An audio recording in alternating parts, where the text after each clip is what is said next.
Welcome, and thank you for joining us for another one of Mike and Billy's whiskey reviews.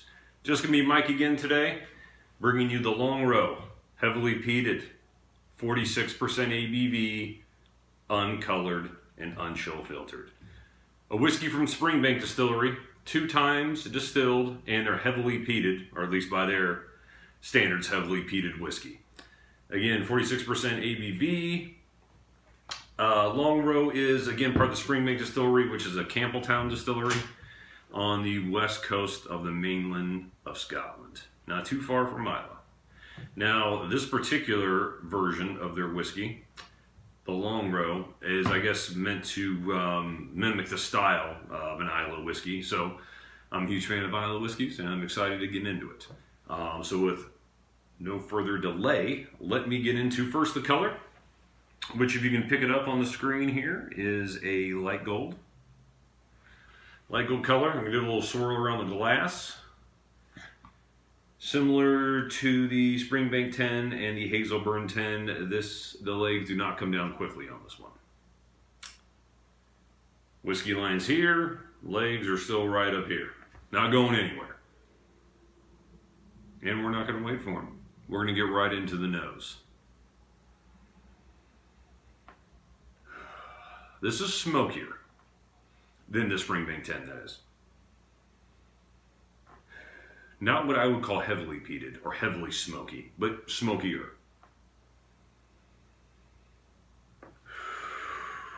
It's almost a gentle smoke.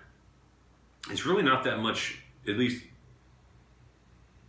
initially I don't feel like it's that much more heavily peated than the normal Springbank 10. But it does have more of a saltiness to it, if that makes any sense. You really feel like you're by the seashore with this one.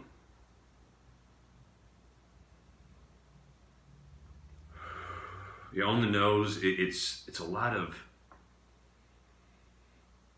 it's medium smoke and it's high like salinity.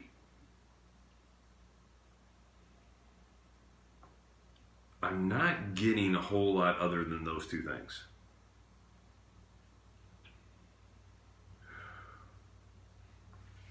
Maybe we'll just sit here in the glass just for a second, talk a little bit more about the Longrow. This bottle I picked up for around $45 on Master of Malt. I got it from the UK. You see the little UK sticker right there.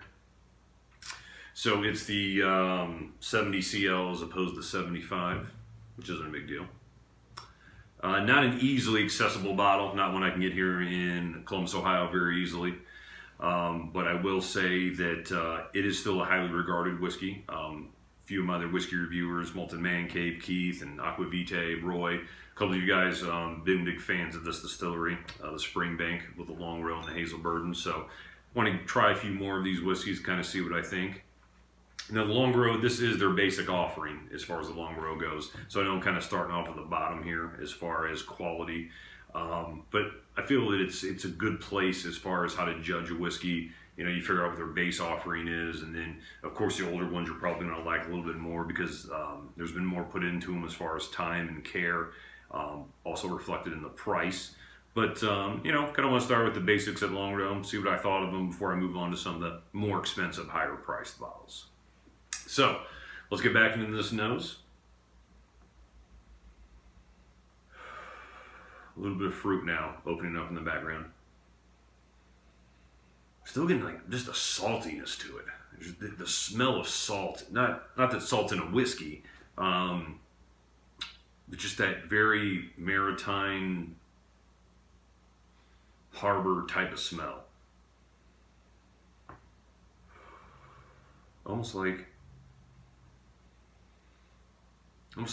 if seaweed has washed up on sand and then the sun started to dry it out, it wasn't very wet anymore. It's kind of like that.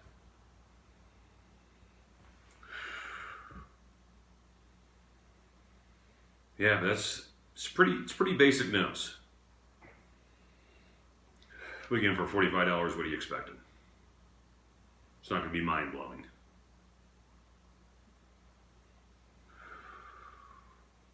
First time for the first sip.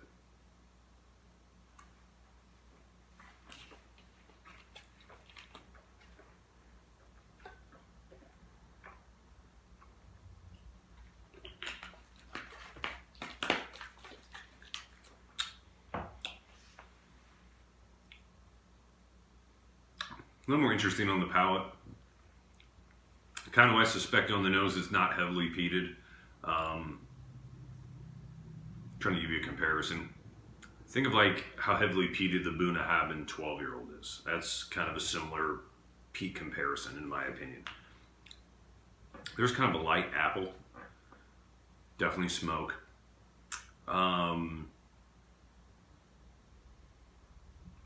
No real, almost like a leatheriness to it almost. Other than that, it's not an overly complicated or complex whiskey. It's a fairly easy drinker. If you're someone who wants to dabble into peat a little bit, and you don't want to, take the step and get a, fore or Lagavulin or Ardbeg, this would probably be a good place to start. It's a nice beginner peated whiskey, in my opinion. But nothing over the top, nothing spectacular, nothing that really blows me away as far as smell and taste. It's a good, solid whiskey. Nothing's going to blow you away.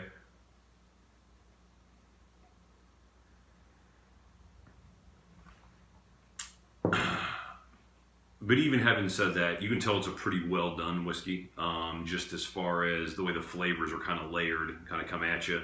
Trying to think of what else I want to say about this whiskey.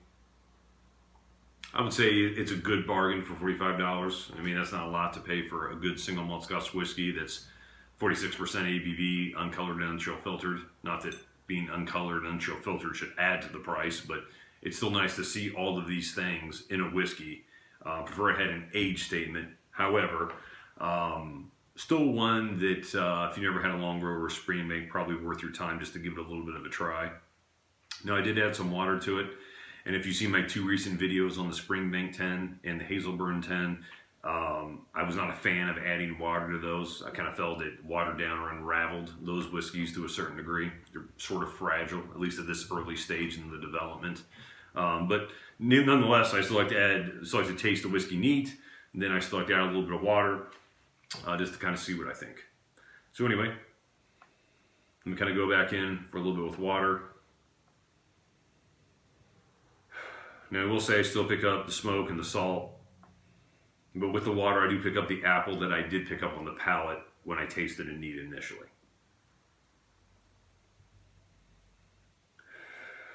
Apple, smoke, a saltiness. That's pretty much it. That's pretty much it for me on this one. Give it one more taste.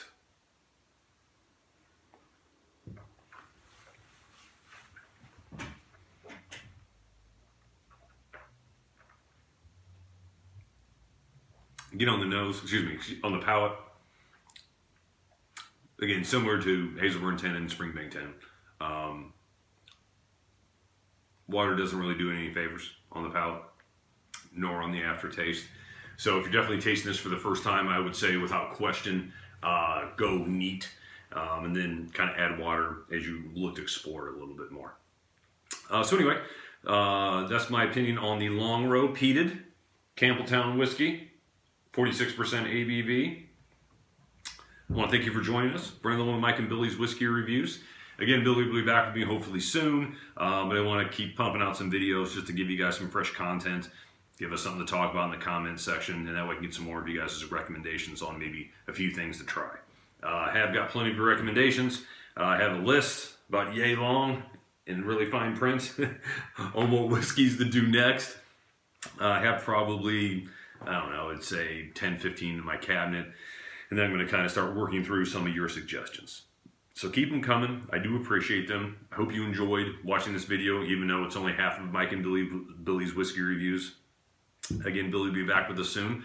But in the meantime, I hope you accept this as a reasonable alternative. So I want to thank you again for watching. I will see you next time in the comment section. And until I see you next, I hope you have a good day and happy drinking. See you next time.